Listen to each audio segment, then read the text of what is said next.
Et dans cette situation, vers 22h30, j'ai décidé d'ouvrir donc les barrières et de laisser sortir les citoyens.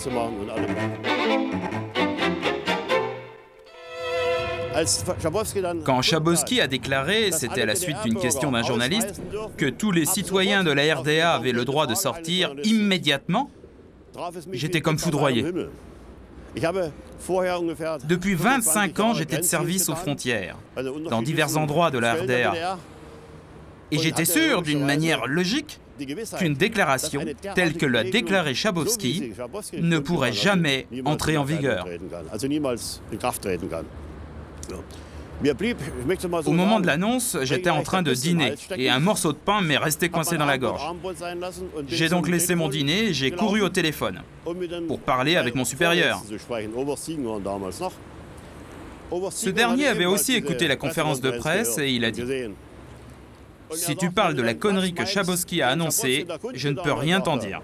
Il n'y a rien à dire.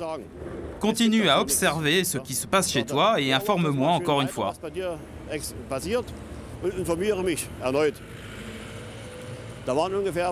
10-20 minutes plus tard, il m'a donné l'ordre d'aller dans la zone frontalière. Là, il y avait 20 ou 30 personnes qui étaient rassemblées. Il y avait quelques voitures et le reste des gens étaient à pied. Et ces citoyens m'ont déclaré qu'ils avaient aussi écouté Schabowski et qu'ils exigeaient maintenant de pouvoir sortir tout de suite.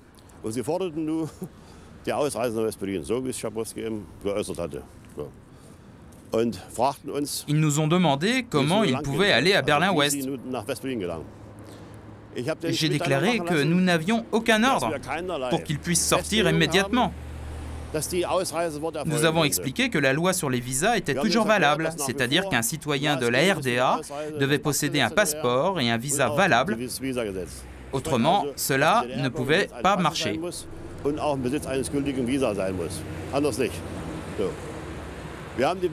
Nous leur avons demandé de patienter jusqu'au lendemain où il y aurait probablement une nouvelle réglementation. J'en ai aussitôt informé mon supérieur. Ce dernier m'a dit qu'il me rappellerait. Et c'est ce qu'il a fait après environ 5 ou 10 minutes. Il m'a rappelé et il m'a fait savoir que les citoyens de la RDA qui se présentaient pour sortir devaient s'adresser à la police. Et c'est donc ce que je leur ai dit. Peut-être 20 ou 30 minutes plus tard, cela n'a pas pris beaucoup de temps d'aller au commissariat et de revenir chez nous, les citoyens sont revenus furieux chez nous, car les commissariats concernés n'étaient pas au courant de cette consigne, ils n'en savaient strictement rien.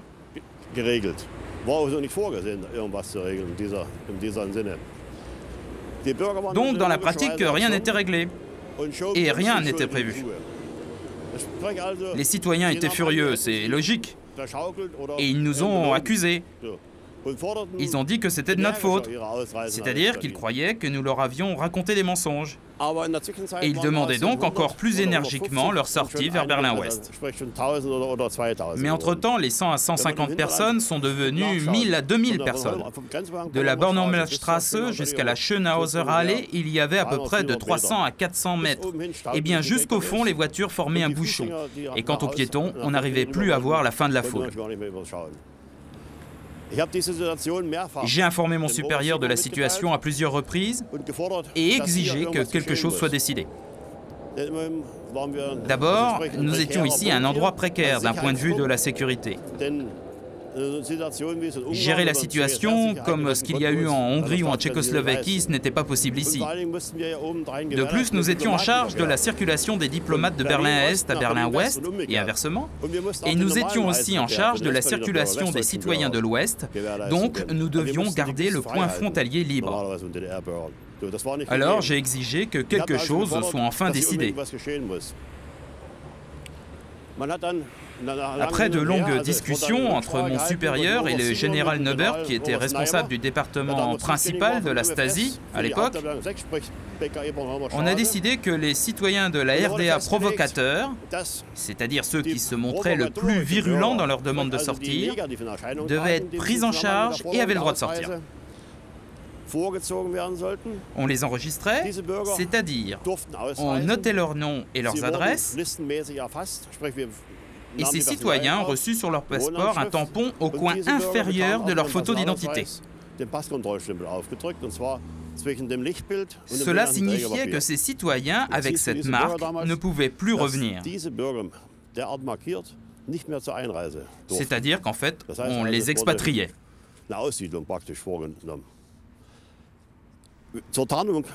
Par mesure de camouflage, on a aussi laissé sortir d'autres citoyens, qui eux étaient calmes. Ces derniers ont reçu le tampon sur les dernières pages de leur passeport, et ces citoyens avaient donc le droit de revenir. Tandis que les autres, bien sûr, ils ne pouvaient pas revenir. Mais quand les autres citoyens se sont rendus compte que nous en laissions sortir quelques-uns, ils sont alors devenus tous encore plus exigeants dans leurs demandes pour passer la frontière, car ils voulaient aussi aller à Berlin-Ouest. Cela allait jusqu'au point que certains se sont montrés très agressifs envers nous.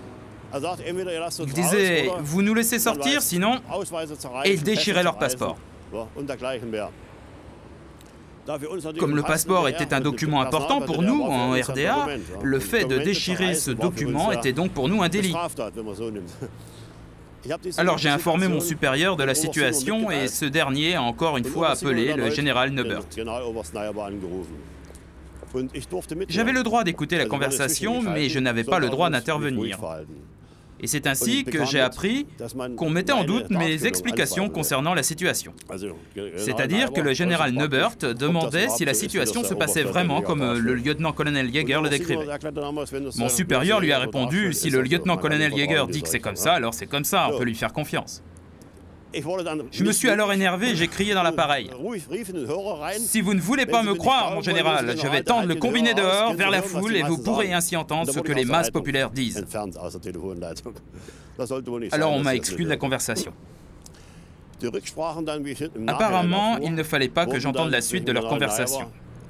Plus tard, j'ai appris que le général Neubert a appelé le Politburo ainsi que le chargé de la sécurité.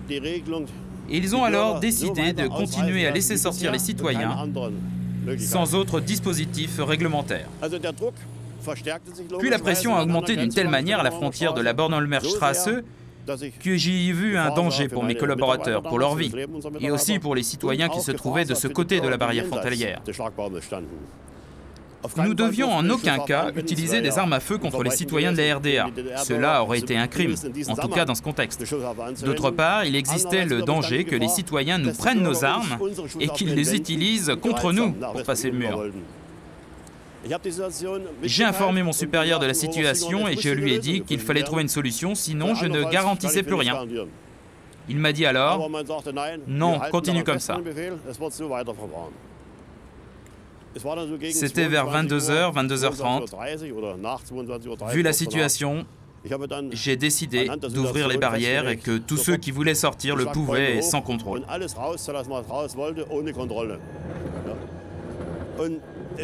Environ 5 000, 8 000, 10 000 personnes s'étaient rassemblées devant la frontière.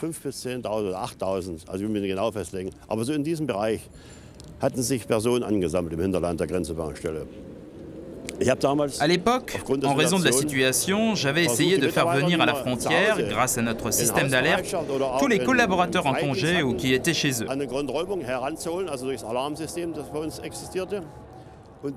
Et quand les collaborateurs arrivaient, ils m'expliquaient alors que tous les environs de la frontière étaient remplis par la foule et les voitures, et que les gens qui se trouvaient dans des tramways de la Bornholmerstraße n'arrivaient presque plus à monter ou à descendre. Et donc il y avait une foule compacte. Il devait y avoir à peu près 8000 personnes.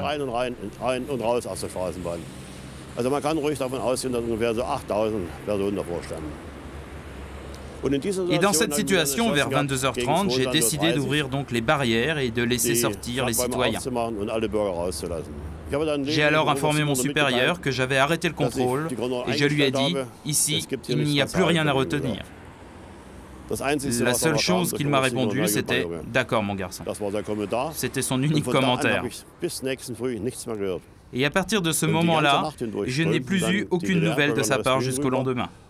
Et toute la nuit, les citoyens de la RDA sont passés en flot continu à Berlin-Ouest et les citoyens de l'Ouest venaient chez nous, sans aucun contrôle. Et le reste, eh bien, vous l'avez vu à la télévision. Il faut prendre en considération le fait que cela faisait plus de 20 ans qu'on protégeait la frontière d'État. Et tout d'un coup, on n'était plus en mesure de contrôler la frontière. On devait laisser voyager les citoyens de la RDA et de la RFA comme ils le voulaient. Cela apparaissait pour nous, pour tous les collaborateurs des contrôles de passeport, comme quelque chose d'absurde. On n'arrivait pas à le comprendre. On ressentait une certaine impuissance, un certain abandon. Et puis, d'autre part, on se sentait considérés comme des rigolos par ceux qui nous donnaient les ordres, ou par ceux qui nous guidaient au parti et au politburo.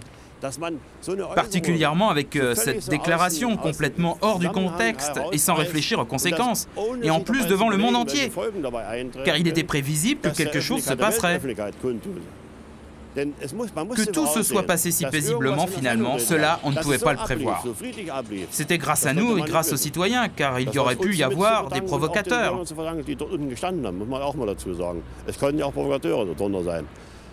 Ce n'est qu'après qu'on a réfléchi à tout ce qui aurait pu arriver.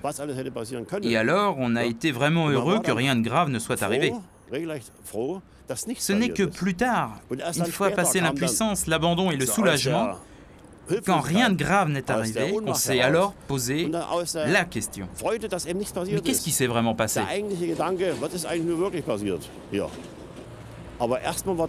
Eh bien, il s'est passé ce que les citoyens de la RDA voulaient. Les citoyens l'ont fait savoir avant et pendant cette nuit-là. Et d'ailleurs, ils ont dit ce soir-là qu'ils partaient, mais qu'ils reviendraient. Et ça s'est passé comme ça. Très peu sont restés à l'ouest. Les citoyens de la RDA sont allés de l'autre côté, ils ont regardé comment c'était à Berlin-Ouest et ils sont revenus. Certains ont même dit « c'est logique que nous revenions, car nous devons travailler le lendemain ». Dans les visages des gens qui passaient, mais aussi chez les Allemands de l'Ouest, on voyait la joie. Il y a eu, on peut presque dire, des fraternisations entre les citoyens de Berlin-Ouest et nos postes, nos troupes frontalières. Et puis, nos citoyens nous ont aussi donné l'accolade, ils nous ont embrassés. Je